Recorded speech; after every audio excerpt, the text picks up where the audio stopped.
मुग्धा और उसकी सास के बीच पूरा समय सास के किसी ना किसी काम को लेकर मतभेद चलते ही रहते हैं। बहू, ओ बहू, जरा चाय बना दे। मुग्धा चाय लेकर आती है। ये लीजिए, और कुछ चाहिए?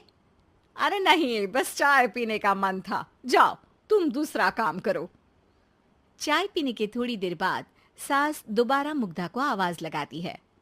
अरे बहू रे, आओ बहू, जरा हलवा तो बना दे, मीठा खाने को मन हो रहा है। इसी तरह मुग्धा की सास पूरा समय कोई ना कोई काम बताकर उसे रसोई से बाहर तक निकलने नहीं देती। कभी चाय, कभी हलवा, कभी पानी तो कभी दूध, हर समय खाने को चाहिए और उसके लिए अपने हाथ पैर बिल्कुल नहीं हिलाने। परेशान किया हुआ है इन्होंने। सास की जबरदस्ती परेशान करने की आदतों से दुखी मुग्धा एक शाम सचिन के साथ अपने कमरे में बैठी हुई बात कर रही होती है। सुनो जी, मम्मी जी की ये जानबूझकर मुझे परेशान करने की फरमाइशों से मैं बहुत फ्रस्ट्रेट हो चुकी हूँ। पूरे दिन में एक सेकंड का आराम नहीं मिलता। रसोई से बाहर कदम रखती नहीं कि बहू ये बना दे, बहुरी वो बना दे। अरे इनकी फरमाइशें चलती ही रहती है। अरे मुग्धा, माँ खाने की शौकीन है, पर उम्र हो चली है, खुद खाना नहीं बना सकती, इसलिए तुमसे बोलती है। अरे तो शौक भी उम्र देख कर रखने चाहिए ना। समझ में नहीं आता, हर समय फेविकॉल का जोड़ लगाए सोफे से चिपके बैठी रहती है। इतना सब डाइजेस्ट कैसे हो जाता है उन्हें? अरे तुम मेरी माँ से इतनी नफरत कैसे कर सकती हो? मैं उसे नफरत नहीं करती जी, बस परेशान हूँ। जहां मुग्धा अपने पति से ये सब बोल रही होती है, वहीं उसकी सास भी कमरे के बाहर दरवाजे से कान लगाए सारी बातें सुन रही होती है और अगली दोपहर रसोई में मुग्धा के पास जाती है। बहू, आज ना मेरा कुछ मसालेदार खाने का मन है। तो चाय बना दूं? मुझे बहुत पसंद है। अरे ना, ऐसा कर लिट्टी चोखा बना ले। और हाँ, जितना मसाला बातों में मिलाकर पति को सुनाती हो ना, सब्जी में भी वैसे ही डाला करो, खाना स्वादिष्ट बनेगा। सास की बात सुनकर मुग्धा हैरान रह जाती है। मतलब अब पूरा समय मुझ पर हुक्म चलाने के साथ बंद कमरे में हुई पति पत्नी की बीच की बातें भी सुनती है? अरे बात जब मेरी थी तो सुनने में क्या दिक्कत है? ये कहकर सास वहां से चली जाती है। अरे अब तो हद पार हो गई। इस तरह से तो ये मेरा जीना मुश्किल कर देंगी। मुग्धा सास की हरकतों से परेशान उसका हल सोचने लगती है और इसी तरह कुछ दिन बीत जाते हैं, जिसमें सास का जन्मदिन आता है। मुग्धा बहुत खुशी के साथ अपनी सास को एंड्रॉइड मोबाइल गिफ्ट करती है। मम्मी, आपको सबसे बात करने के लिए बहुत दिक्कत होती है ना? कभी सचिन तो कभी मुझे बोलना पड़ता है, पर इस मोबाइल से आपको कोई दिक्कत नहीं होगी।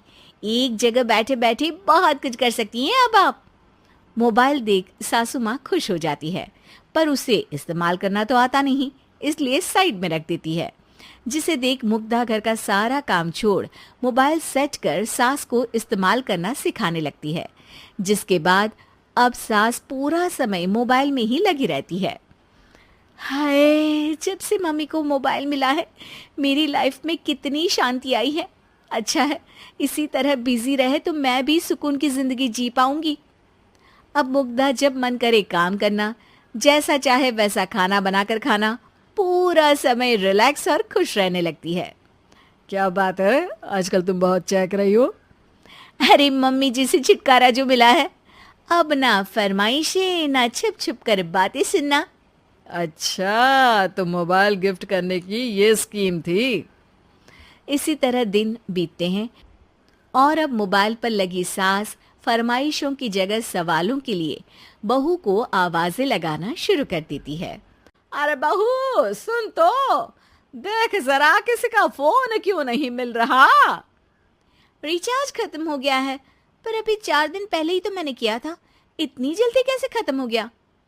अरे मैंने कल तेरी कनाडा वाली मौसी सास से 3 घंटे बात की थी ना। क्या? इतना महंगा तो मोबाइल भी नहीं आया जितना महंगा इसका रिचार्ज पड़ रहा है। इसके बाद तो जैसे मुग्धा के दिन के 24 घंटे में से 20 घंटे सास के पास उनके मोबाइल रिलेटेड प्रॉब्लम सॉल्व करने की ड्यूटी ही बन जाती है। अरे मुग्धा, ये मोबाइल में अचानक तेरी मौसी सास की शक्ल क्यों दिखने लगी? और ये तो हिल भी रही है। मम्मी, ये गूगल डुओ का वीडियो कॉल है। इसमें आप बात करने के साथ एक दूसरे की शक्ल भी देख सकती हो। अच्छा, ये तूने मुझे पहले क्यों नहीं बताया? अब बताने के लिए पहले नहीं बताया। इसी बीच सचिन भी वहां आ जाता है और सास अपनी वीडियो कॉल में बिजी हो जाती है। क्यों, सास बहू में क्या गपशप चल रही है? इसे गपशप नहीं, दिमाग का दही होना बोलते हैं। पर तुम तो मम्मी को मोबाइल देकर बहुत खुश थी, फिर क्या हुआ? हाँ, उसका सुकून भी कुछ ही दिन मिला। अब घर के टंटे खत्म हुए तो मोबाइल की टिंग टिंग शुरू हो गई। देखो भाई, कुछ पाने के लिए कुछ खोना तो पड़ता है। आखिर तुमने मोबाइल अपने फायदे के लिए ही तो दिया है, तो फिर सवालों के जवाब भी देने पड़ेंगे, क्योंकि जब तक उनके हाथ में ये फुंथरू रहेगा, तुम्हारी लाइफ में प्राइवेसी और सुकून रहेंगे। कहने का मतलब है अगर इससे प्यार बढ़े तो दाग अच्छे हैं। अरे मुझे पहले दिन से ही पता है मोबाइल किस मकसद से दिया गया है। भूलो मत, इससे पहले मैं बातें ही सुनती थी।